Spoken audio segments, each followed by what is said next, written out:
Buenas tardes, chicos. Os he preparado un vídeo de ciencias sociales para explicaros la siguiente lección, ¿vale? Los cambios políticos en España en el siglo XIX. Lo voy a dividir en dos o tres partes. Esta es la primera, ¿vale? Vamos allá. Vamos a ver los cambios políticos, ¿vale? Políticos. Os recuerdo un poquito cómo estábamos en esta época. Principios del siglo XIX, 1808. Sabéis que el rey Carlos IV le deja su trono a su hijo Fernando VII. Los franceses intentan invadir España. Aquí hay un levantamiento. Fernando VII se va.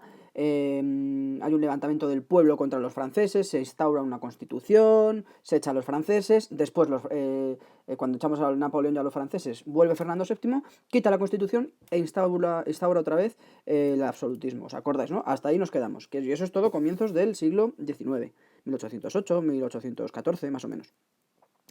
Si por algo se caracteriza el siglo XIX en España, a partir de la llegada de los franceses y la expulsión, es por los constantes conflictos. Surgen muchos conflictos. ¿Por qué? Pues porque por una parte hay gente que es absolutista y que está de acuerdo con que el rey tenga todo el poder, pero por otra hay otros que bajo la influencia de la Revolución Francesa y la constitución de la Pepa y todo esto, pues ya reclaman y exigen derechos, ya son más liberales, ¿vale? Vamos a ir viéndolo.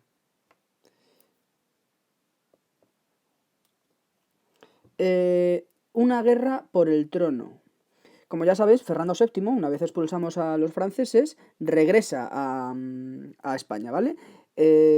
Primero regresa bajo la aclamación popular de todo el pueblo de España, pero después ya instaura otra vez el absolutismo y la gente, pues digamos que se divide un poco en su apoyo al rey Fernando VII.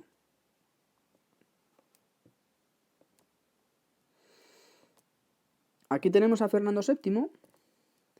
Y tuvo una hija, Fernando VII, ¿vale? Esta de aquí, que se llamaba Isabel, que luego más adelante reinó bajo el nombre de Isabel II de España. No confundirla con la de Inglaterra, que es la actual, ¿vale? De Inglaterra. No, Isabel II de España, ¿vale? Digamos que en esta época las mujeres no heredaban el trono de los reyes, solo lo heredaban los hombres. Claro, como Fernando VII no tenía hijos varones, pues, hizo una ley nueva para que Isabel II pudiera reinar. Hizo una ley de sucesión para que una niña, una chica, pudiera ser reina, ¿vale? De esta forma, en 1833, cuando falleció Fernando VII, pudo suceder el trono a su hija Isabel II. Pero había un problema. Y es que Isabel II era una cría, era una niña pequeñita. Apenas tenía 3 añitos. Era un bebé. Entonces no podía ser reina. Aquí surge una figura que se llama regente, ¿vale? Regente. ¿Qué es regente? Bueno, pues el regente es una persona que va a ejercer de reina o de rey, pero hasta que el futuro rey o reina se haga mayor. Es como, mira, como yo soy muy pequeñita y tengo 3 añitos, voy a dejar que en este caso mi madre, María Cristina de Borbón, tenga el papel en función de reina hasta que yo cumpla la edad para ser reina, ¿vale? Es como provisional, digamos que es una reina provisional, su madre, ¿vale? María Cristina de Borbón. Y así lo dijo la madre, cuando seas mayor, reinarás tú, bonita. La dijo, ¿vale? Y claro, a alguien pues no le pareció bien esto, se enfadó bastante cuando Fernando VII hizo esta ley de sucesión en la cual las niñas también podían heredar y claro, ¿quién podría enfadarse ante esta situación? Pues un varón cercano. Hijos no tenía Fernando VII, pues su hermano.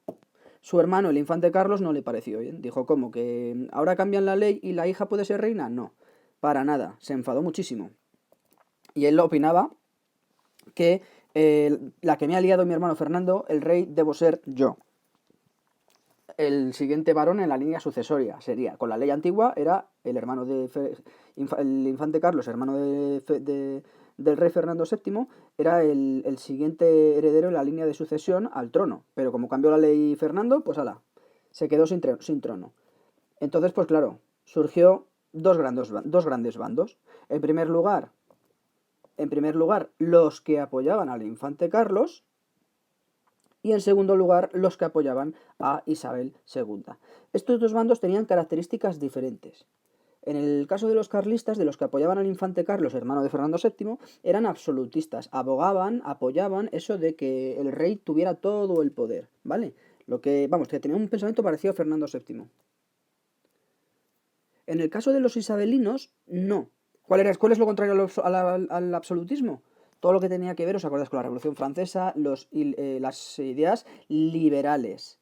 Eran liberales, apostaban por derechos, apostaban por la Constitución y apostaban tanto por derechos, Constitución, obligaciones, etcétera, que en 1837 bajo el mandato de la regente, la madre de Isabel,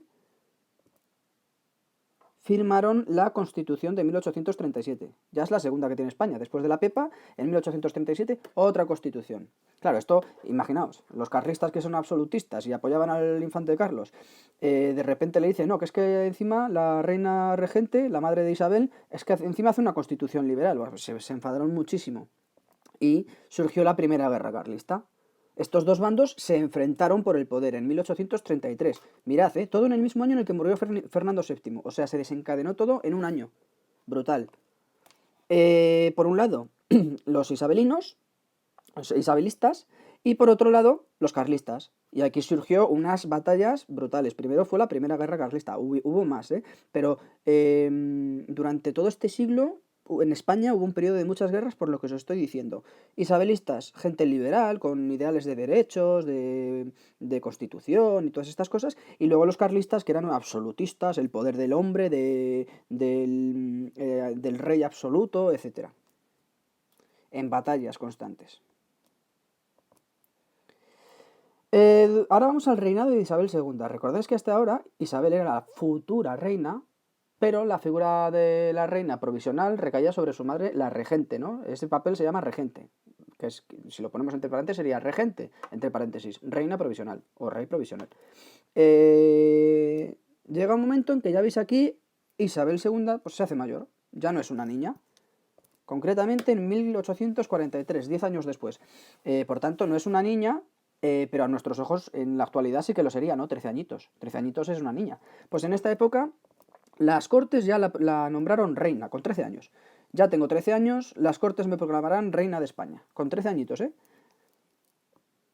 Así que la figura de la regente desaparece. La madre ya simplemente es la madre de la reina. ¿Qué sucede durante el reinado de Isabel II? Bueno, como reina Isabel II, eso quiere decir que de esos dos grandes bandos de carlistas isabelinos, gobierna o reina en este caso los isabelinos, o sea, Isabel II. ¿Cómo se organizan estos liberales? Porque eran liberales, ¿os acordáis, no? Derechos, libertades. Se organizan en dos grupos. O sea, los liberales, los que abogaban por la Constitución, etcétera, se organizan en dos grupos. En primer lugar, los moderados, ¿vale?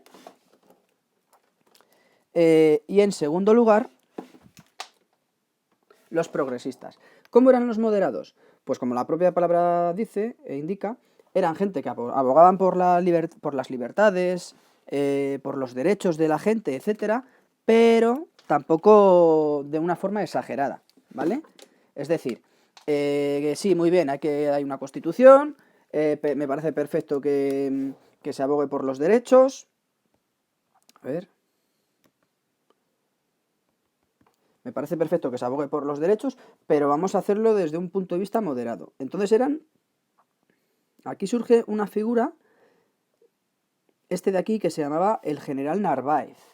Allá está una calle en Madrid que lleva su nombre, ¿vale? Bajo esta figura del general Narváez surge este movimiento de los moderados. Como he dicho, representados por Narváez, eran conservadores, o sea, sí, mucho liberalismo, muchos derechos, constitución, lo que queráis, ideales de la Revolución Francesa, pero con el freno puesto, ¿vale? Conservando un poquito tal. ¿Qué gente apoyaba este movimiento? Sobre todo la clase acomodada, gente con dinero. Es decir, sí, está muy bien la libertad, pero vamos, tampoco nos flipemos, tampoco vamos a ser tan libres como que la gente pobre ahora de repente tenga tantos derechos. No. Libertad, pero para los ricos. O sea, era gente acomodada sobre todo. Y firmaron la Constitución de 1845, 8 años después de la anterior, ¿vale? firmaron esta constitución. Y luego estaba el otro bando que eran progresistas, que abogaban por un progreso. No querían ponerle el freno, sino pisar el acelerador en cuanto a derechos y libertades. Bajo la figura de Espartero, que era un militar también, surge este tipo de. Este bando, los progresistas. Todo dentro de los liberales, ¿vale? De los isabelistas. ¿Quién apuesta por este tipo de. por este movimiento? Pues ya clases más medias y populares, porque como pisaban el acelerador para tener más derechos y más libertades, ¿quién reclama estos derechos y libertades? Pues sobre todo las clases bajas. Es como, vale, está muy bien que tengamos derechos, pero y los ricos y los burgueses y todo esto, pero nosotros los pobres también queremos tener derechos. Y así surge los progresistas. Y exigían más libertad para más gente. No solo para los ricos, sino para todos. ¿Vale? Y estos dos grandes grupos pues se peleaban dentro del poder. Dentro del reinado de Isabel II, de los liberales, pues estaban los moderados y los progresistas. Hasta la fecha que estas dos ramas en muchísimos países y democracias existe la rama más moderada, conservadora, y la rama más progresista en muchos países. Estados Unidos, por ejemplo, incluso España. Y ahora vamos ya al fin del reinado de Isabel II, de esta niña que se hizo reina y no pudo porque era pequeña, como luego se hizo reina con 13 años, tuvo un reinado bastante abultado, aquí la veis, hasta 1868. Pues recordáis que en 1833 tenía 3 añitos, en 1843 tenía 13 años y fue reina, y desde 1843 hasta 1868 fue reina de España. Y en este periodo siempre con guerras carlistas contra el infante Carlos, su tío, etc. Absolutismo versus liberalismo, todo esto. ¿Y cuándo se pone fin al reinado de Isabel II? Con un levantamiento militar. Un levantamiento militar pone fin al reinado de Isabel II. Y empieza una nueva época, una nueva etapa que veremos en la siguiente clase. Pues nada, muchas gracias, espero que os haya gustado. Os cuelgo el vídeo, os cuelgo el PowerPoint. Os voy a crear un Nearpod si os gustó el de ayer, con preguntas y actividades para que contestéis a todo lo que vamos viendo de historia. Y espero que os guste. Un saludo.